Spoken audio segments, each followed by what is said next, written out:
you've compared this in a tweet. You've said this is like having floating Chernobyls in the heart of Australian cities. How does having a nuclear-propelled submarine compare to a power station built in Russia in the 1960s? Well, this is a terrible decision, and it's going to make our country less safe. Australia will be writing a blank cheque. We'll be spending untold billions on a fleet of floating Chernobyls that comes at a time when we should be doing everything we can as a middle power in the region that wants to avoid conflict. We should be trying to de-escalate conflict between the United States and China, and instead we're taking steps to side wholeheartedly with one side in a move that's going to escalate conflict. Now, these are nuclear-powered submarines. All the advocates of nuclear power always say nuclear power is safe until it isn't. Chernobyl was safe until it wasn't. Fukushima was safe until it wasn't. We know that the Australian Authority the Australian Radiation Authority currently plans for nuclear accidents for the nuclear-powered ships from the US that currently come into ports, in many instances only a few hundred metres from people's homes. We know in Norway they're still dealing with nuclear-powered submarines that have sunk off their coast, that have led to about 800,000 times the normal level of radiation. And we know that the US has at least one reported history of incidents with its own nuclear-powered submarines. New Zealand does not put its citizens at risk. Let me jump in there. It bans... Because the US record is the important one here. There's been no serious incident with US or UK submarines in their history in terms of something coming out. Even Kursk, so this big disaster 20 years ago, went down amidst an explosion. Because of the way they're designed, it was automatically shut down and the reactors were retrieved without any contamination. This risk is a lot smaller than the major incidents we've heard over the years, including Chernobyl, which you mentioned. It is much safer than that. Well, it's not quite right that there's been no incidents with the US. There's been at least one reported incident that we know about with their nuclear-powered submarines. And New Zealand does not allow nuclear-powered submarines to come to its ports because of the risk that it poses to people. And again, I make the point that nuclear-powered the advocates of nuclear power always say it's safe until it isn't.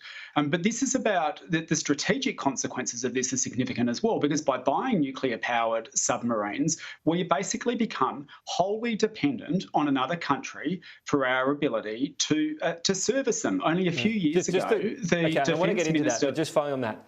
The safety of nuclear-powered submarines, in particular with the safety record, is much better, not only than nuclear power stations, but in particular compared to when you said Chernobyl, something built in the Russia in 1960s. I mean, that's not a fair comparison, is it?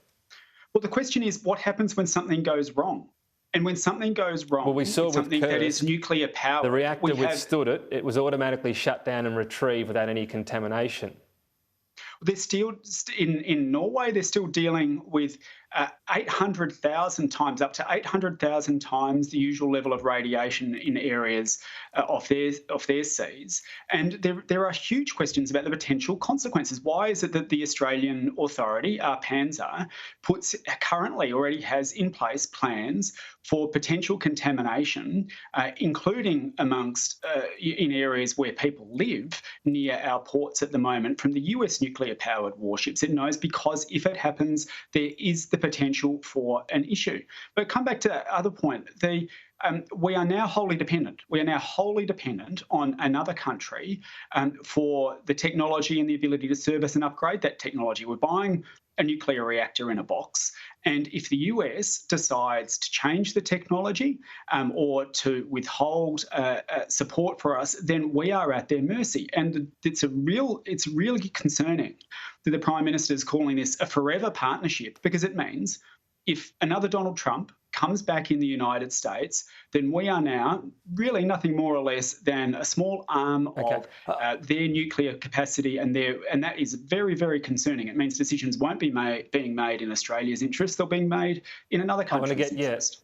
And I want to return to that broad threat in a moment. Just finally, though, you keep mentioning Norway. I assume you're referring to the Kursk accident. There was one sample found 800,000 times the normal contamination levels, other samples with lower levels, and scientists have said there is no concern. It's not an alarming situation, despite that being found. This is the Kursk accident you're referring to. Is that what you're talking about when you keep saying Norway? Well, they're still dealing with the cleanup, and you're still dealing with the significant consequences of but it's no Chernobyl accidents. But we're also talking about in the 1970s and around 1970s or 80s. There's also been incidents with US nuclear powered submarines as well, which they didn't report until they. With the most infamous submarine accident, a massive difference in the outcome there. Well, again, I make the point that these things, we're told they're always safe until they're not. And that's what we had the assurances about Fukushima as well, that was safe, that nuclear power was safe and that nothing could go wrong there. And when unexpected things happen, we see the consequences. Okay, as I said, the track record on submarines is better. You say there's always a risk.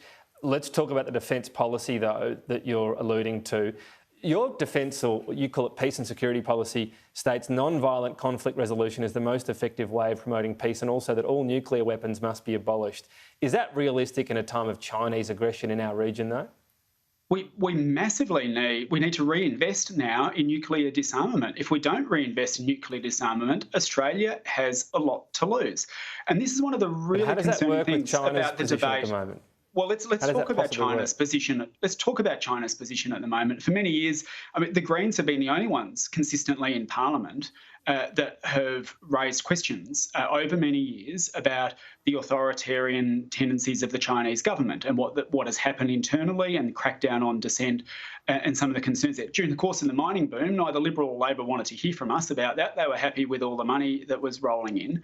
But now we're dealing with a situation where there is a significant power with whom we have a relationship and with whom we have a trading relationship that is flexing its muscle. Now, in that context, where we have a relationship with both the United States and with China, and both are becoming increasingly belligerent towards each other, and that started hang on. Let me jump in there. What should Australia's role be? Australia's role should be to. Well, I just want to finish this point because it's critical. Australia's role should be as a middle power that has a lot to lose if conflict breaks out between the US and China. Australia's role should be to do everything it can to de-escalate conflict, and we're not doing that. The US tried that approach, opposite. though. We had a meeting between Obama and President Xi where President Xi said he would not militarise islands in the South China Sea. That was an explicit commitment that then was worth absolutely nothing, and they militarised those areas, which has been crucial to escalating things. China's not going to listen, is it, Adam Bandt, if we just try to somehow broker peace between China and the US? That's not realistic. But is the answer for Australia as a middle power to now buy nuclear-powered submarines that are designed, I mean, specifically, and the government has been clear about this, one of the purposes of them is for them to be able to travel at longer ranges outside of Australian territorial waters, so it's no longer about the defence of Australia. But isn't the alternative with China's attitude to leave ourselves vulnerable? Zones. But no, but this isn't about defence. This is now potentially pivoting towards an aggressive strategy, a more aggression-based strategy. And perhaps that's needed for our allies to guarantee their commitment. But isn't the alternative leaving ourselves vulnerable to the benevolence of the Chinese regime? Well, it's not at all clear that we need a defence force in Australia that is fit for purpose and able to so a huge defend set of our missiles country. then that'll defend us. But the argument that is being made, we've got to listen to what the government is actually saying.